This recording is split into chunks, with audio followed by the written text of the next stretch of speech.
На Белсаце навіны коротко пра галоўнае станам на раніцу 18 красавіка. Лукашенко узнагароджвае Лукашенку. Узурпатар напярэдадні падпісаў указ аб ушанаванні дзяржаўнымі ўзнагародамі і сваімі падзякамі больш як 60 прадстаўнікоў розных сфераў дзейнасці.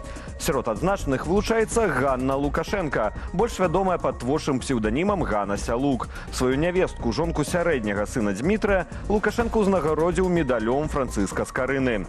Ганна Лукашенко стала шырока вядомую як аўтарка тэкстаў песень «Бульба Дэнс» і «Ах, Александр». З часам яна стала кантраляваць значную частку дзяржаўных канцэртаў і агулам сферы шоу-бізнесу.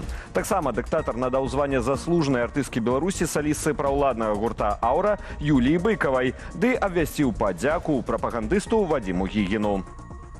Бульбы хопіць усім. У Міністэрстве антыманапольнага рэгулявання і гандлю запэўнілі, што праблемаў з наяўнасцю гэтага карняплоду на паліцах беларускіх крамаў не будзе.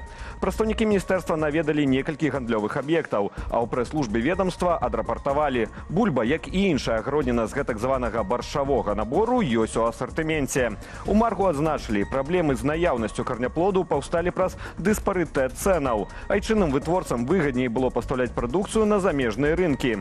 Аднак абноўленае пастанаўленне Саўміну нумар 713, што набыло моц напярэдадні, павялічыла максімальную адпускную цану на бульбу з 76 копеек да 1 рубля.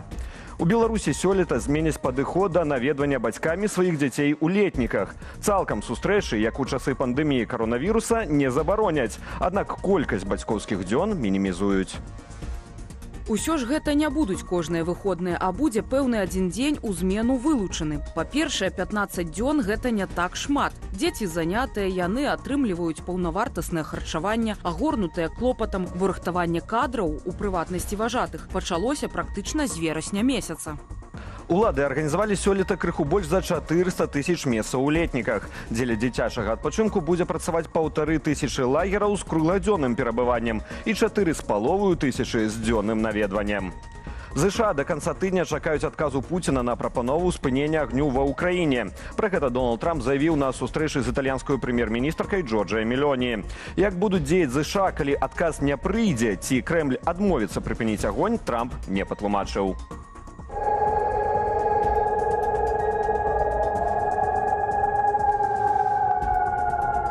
Тым часам уночы расейцы абстралялі Харкаў 3 балістычнымі ракетамі «Іскандер» з касетную баявую часткаю. Ракеты трапілі ў жылыя раёны гораду. Загінула штонайменей адна асоба. Больш за 60 пацярпелі, сярод іх 5 дзяцей.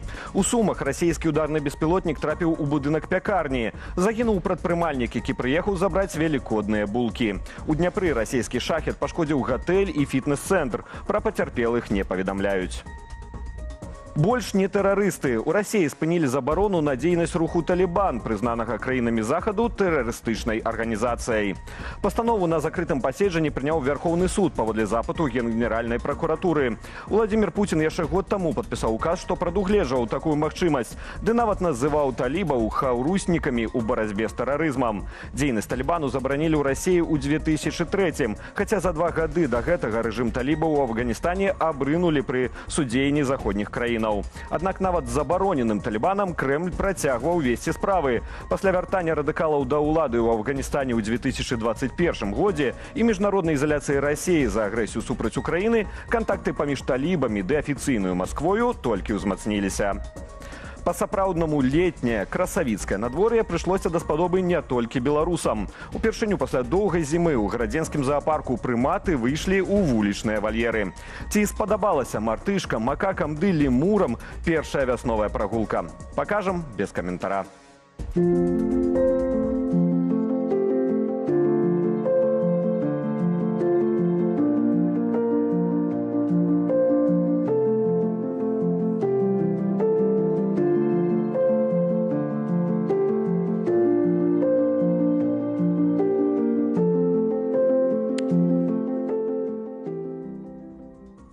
Аб развіцці падзею распавядзем о 19 гадзіне ў вечаром эфіры аб'ектыву і студыі Белсат.